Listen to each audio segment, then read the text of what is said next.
ఆడవారి మాటలకు అర్థాలే వేరులే అంటారు కానీ నిజానికి రాజకీయ నాయకుల మాటలకు అర్థాలే వేరులే అని చెప్పుకోవాలి.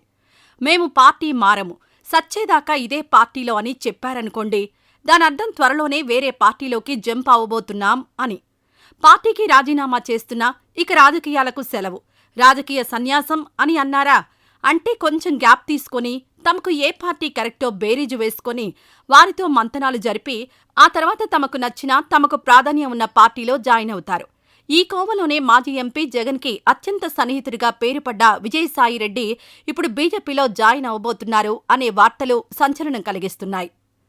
సాధారణంగా రాజకీయాల్లో ఉండేవారు, అధికారం రుచి మరిగినవారు వాటికి బానిసైపోతారు. డ్రగ్స్ కంటే పవర్ఫుల్ మత్తు పొలిటికల్ పవర్. వాటికి అడిక్ట్ అవడమే తప్ప తప్పించుకోవడం అసాధ్యం. ఒకవేళ ఆవేశంలో నిర్ణయం తీసుకున్నా ఆ తర్వాత మళ్లీ పాలిటిక్స్ వైపే చూస్తారు. అలా ఇప్పుడు విజయసాయిరెడ్డి ఒక పార్టీలోకి వెళ్లబోతున్నట్లు తెలుస్తోంది. ఇది పొలిటికల్ హాట్ టాపిక్ అయింది. వైసీపీలో జగన్ తర్వాత విజయసాయిరెడ్డి అనే రేంజ్ ఉండేది. కానీ ఎన్నికల్లో వైసీపీ ఘోరంగా ఓడిపోవడం, ఆ తర్వాత విజయసాయిరెడ్డి సైలెంట్ అయిపోవడం, ఇటీవల పార్టీకి రాజీనామా చేసి రాజకీయాలకే గుడ్ బై చెబుతున్నానని చెప్పడం అన్నీ జరిగిపోయాయి. ఇక నుండి పొలం పనులు చేసుకుంటారని చెప్పారు కానీ అదంతా అబద్ధమేనని ఢిల్లీ రాజకీయ వర్గాలు స్పష్టంగా చెబుతున్నాయి.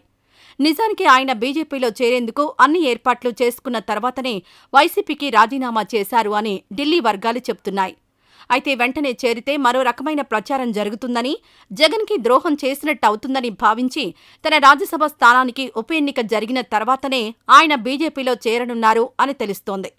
విశ్వసనీయ వర్గాల సమాచారం మేరకు ఆయన జూన్ లేదా జూలై నెలలో బీజేపీలో చేరడం ఖాయమని చెబుతున్నారు.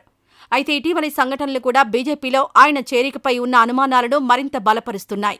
భారత ఉపరాష్ట్రపతి జగదీప్ ధన్ఖడ్ హైదరాబాద్ పర్యటన సందర్భంగా సిట్టింగ్ ఎంపీల కంటే విజయసాయిరెడ్డికే ఉపరాష్ట్రపతి ఎక్కువ ప్రాధాన్యత ఇవ్వడంతో సాయిరెడ్డి క్రియాశీల రాజకీయాల్లోకి తిరిగి వస్తున్నారనే దానికి సంకేతం.